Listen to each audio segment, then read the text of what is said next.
ஓம் சாய்ராம். சத்குருவாணி 81. இந்த உலகில் பெற்று வளர்த்த தாய் தந்தையின் அன்புக்கு முன் எதுவானாலும் அற்பமானதேயாகும். அவர்களின் அன்புக்கு விலை கட்டுதல் யாருக்கும் இயலாது. அதிலும் தாயின் அன்பு மிகவும் உயர்ந்தது. மகா சமுத்திரத்தை மிகுந்த முயற்சியுடன் தாண்ட முடியலாமே ஒழிய தாயின் அன்பை எந்த விதத்திலும் வர்ணிக்க இயலாது. எத்தனையோ விரதங்கள், பூஜைகள், புனஸ்காரங்கள், யாகங்கள் போன்றவற்றை எத்தனையோ செய்து கொண்டு எப்போதும் தீர்த்த யாத்திரைகள் செய்து புண்ணிய நதிகளில் மூழ்கி எழுந்து தவித்து விட்டோம் என்று நினைப்பவர் யாராயினும் அவர்கள் அஞ்ஞானிகளேயாவார்கள்.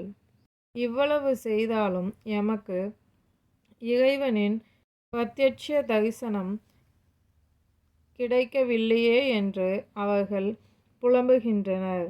அவர்களின் கண்கள் பரிபூரண குருடாகவே இருக்கிறது என்பதில் எம்மாத்திரமும் தவறில்லை.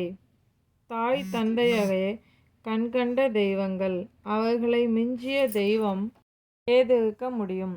எவ்வளவு தேடினாலும் அதற்கு மேல் கிடைக்காது. நமக்கு பிறவி அளித்து அவர்கள் எவ்வளவோ உதவி செய்துள்ளனர். குரு சேவை, இறைவனின் சேவை போன்றவற்றை செய்யும் அவகாசத்தை நமக்கு அளித்துள்ளனர். அப்படிப்பட்ட தாய் தந்தையரின் மனம் துக்கப்பட்டால் இறைவன் மிகவும் வருந்துவார். என் வார்த்தைகளின் மீது நம்பிக்கை வை.